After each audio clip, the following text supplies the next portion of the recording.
Bienvenue dans les Petites Histoires de Michel, un podcast dans lequel je raconte mon exploration de la cuisine japonaise. Cet art ultime de bien manger que j'ai à cœur de transmettre aujourd'hui est la synthèse entre mes pratiques d'artiste, de jardinière et de cuisinière. Il s'adresse aux amoureux du Japon, aux gourmets de tous bords et aux cuisiniers soucieux de préparer une cuisine saine, savoureuse et créative, qui nourrit aussi bien le corps que l'esprit. Vous y trouverez des récits de voyage et des témoignages d'expériences qui ont fait sens dans mon parcours. J'y délivre également, au-delà des recettes, les principes qui sous-tendent la cuisine japonaise. Nous ferons des visites dans le jardin, source d'émerveillement et d'abondance, et nous prêterons l'oreille à des personnes qui ont contribué à enrichir mon parcours dans l'oasis nippone que je me suis créée. Belle écoute à vous! Durant la saison estivale, nous quitterons un temps l'univers de la cuisine japonaise. De la même manière que la série In Vino Veritas nous a accompagnés durant l'été 2024, une nouvelle série vous est proposée au long de l'été 2025. Cette fois-ci, elle sera centrée autour de la céramique. Je suis fascinée par les bols, ces contenants, archétypes de l'utile, ouverts sur d'infinies possibilités de formes, de matières, de courbures, de textures. La boutique de l'escalier joue le rôle d'interface entre la main des céramistes qui ont façonné l'objet et les mains de ceux qui vont l'utiliser.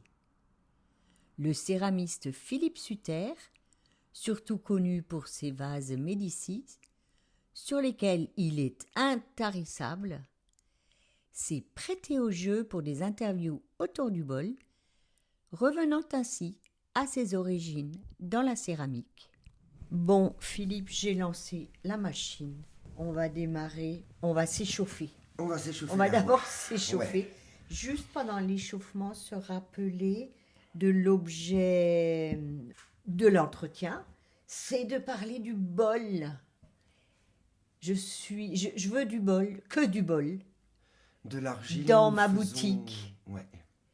Et c'est à ce titre-là que j'aimerais qu'on voyage ensemble dans cet univers où tu m'as déjà tellement mis l'eau à la bouche et tellement dynamisé. Et j'étais, après notre entretien téléphonique, j'étais survoltée.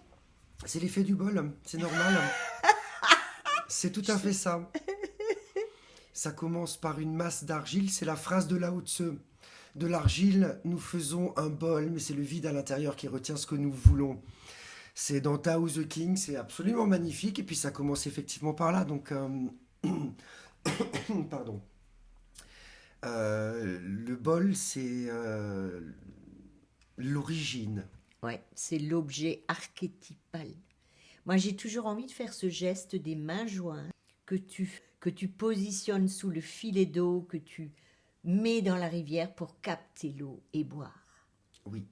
Et alors, ce qui me fascine, c'est que, bon, moi j'accueille 15 céramistes dans ma boutique, c'est peu de choses. Et parmi ces 15, quand je vois, à partir d'un objet aussi simple, la multitude des formes, des couleurs, du traitement, enfin, je suis émerveillée. Pour moi, ce sont des sculptures et ce sont des objets d'art à part entière. J'ai un peu le regard qu'ont les Japonais sur les créations. L'objet usuel peut devenir une œuvre d'art et c'est comme ça que je les considère. Et dans la boutique, chez moi, tu peux les prendre en main, les toucher avant de les emporter. Donc je suis une interface entre l'artiste qui a façonné et la personne qui va emporter l'objet et vivre au quotidien avec lui. Donc il y a la présence du céramiste qui est toujours là, quoi. Oui, et c'est impératif de le toucher et de le prendre en main. Quand je fais ou quand je tourne des bols, j'ai cette argile qui me glisse entre les doigts. Et c'est mes doigts qui vont lui donner une forme par rapport à ce que j'ai envie de faire. Ou des formes un petit peu plus tulipes, un petit peu plus fraises, plus ouvertes, plus fermées parfois de temps à autre. Des lèvres un peu plus épaisses, un peu plus fines, parce que chacun va y trouver un petit peu sa mise en bouche aussi. Il y a certaines personnes qui préfèrent les pièces épaisses, où on va retrouver des émaux un peu plus gras dessus. Alors ce que j'entends par émail gras, c'est ce que j'appelle... c'est très doux au toucher avec les lèvres. On a presque envie de croquer dans la tasse, tellement on se dit, tiens, ça pourrait être un chocolat, ça pourrait être quelque chose de... On a envie de manger dedans. Et j'aime beaucoup les émaux gras. Plutôt que ce qui est un petit peu sec. Et ça, je préfère toucher la terre en bas et avoir son côté nu, sans émail. Ouais, c'est vrai ce que je comprends très bien ce que tu racontes là.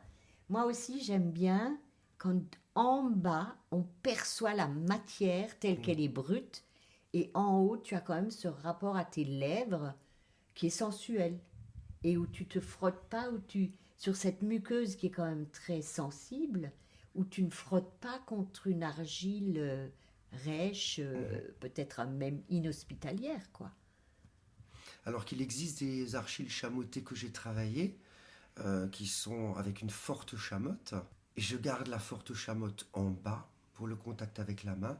Et j'ai fait un polissage sur la lèvre, c'est-à-dire là où nous, on positionne nos lèvres pour que ça soit hyper doux, Ouais, malgré la chamotte. ouais, Donc ouais. on arrive après techniquement aussi à faire des choses très intéressantes et puis à varier un petit peu les plaisirs pour coller à quelque chose d'unique, parce que chacun de nous, enfin, pour moi, n'importe qui vient m'acheter un bol, c'est quelqu'un d'unique. Donc, il aura son bol à lui avec tous les critères. La forme, la couleur, l'aspect, le toucher, La enfin, dans matière. l'aspect.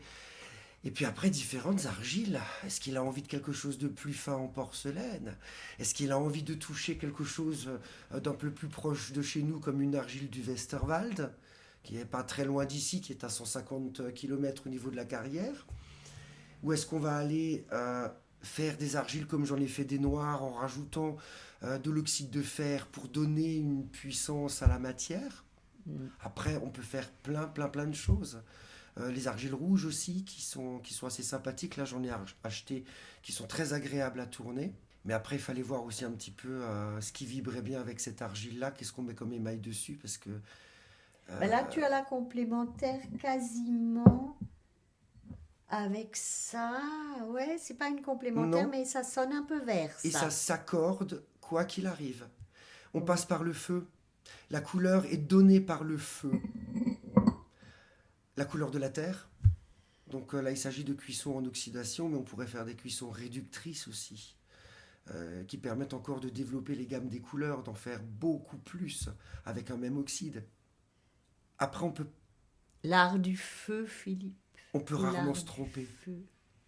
Ben, de toute façon, tu es bien obligé d'accepter ce qui se passe à la sortie du four.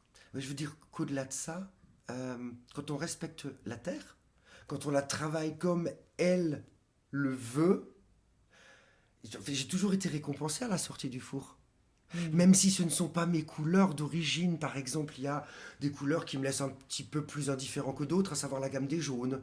C'est pas une couleur où j'ai un attrait, mais en travaillant le jaune à un moment donné, je l'ai travaillé respectueusement.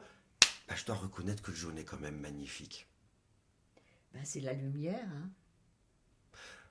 Sans cela, Ouais, sans tout ça, en fait, il est magnifique quand mhm. il est utilisé dans sa bonne quantité. Et parfois, je veux dire aussi qu'un jaune, je l'ai mis avec un bleu qui, en théorie, ne devrait pas fonctionner. Mais dans la fusion des deux, c'est-à-dire à la superposition d'un émail sur l'autre, apparaît une nouvelle couleur et une nouvelle fusibilité qui est parfaitement en harmonie avec le jaune et le bleu. Alors que ces deux couleurs-là, au départ, on ne les aurait pas forcément mis ensemble. Mais là, comme ça passe par le feu, il y a une espèce de correction, Il y a un mariage. un mariage, une fusion, Ouais, un ouais, mélange qui se produit ouais, et ouais. qui est souvent bien heureux et qui les habille parfaitement. Notamment là, par exemple, avec les bols que j'ai fait en noir et en jaune. Oui. Il y a un noir mat qui est complètement déposé sur la pièce et un retrempage dans un jaune qui contient énormément de carbonate de pardon, enfin un jaune mat. On ne va pas rentrer dans la spécificité chimique de l'émail. Euh, En théorie, ces deux-là, ensemble, c'est pas très C'est joli. Mais là, la fusion a développé quelque chose de tout à fait intéressant. bonne surprise. C'est la surprise du feu. Ah ouais. Quand on respecte la terre, on n'a jamais de mauvaises surprises.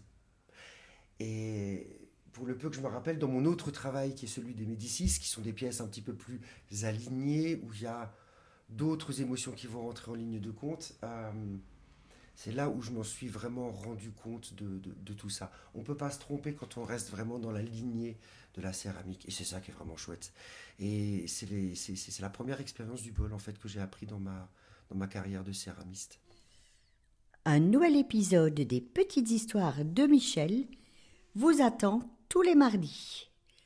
Pensez à vous abonner à ma newsletter pour continuer de voyager au Japon avec moi.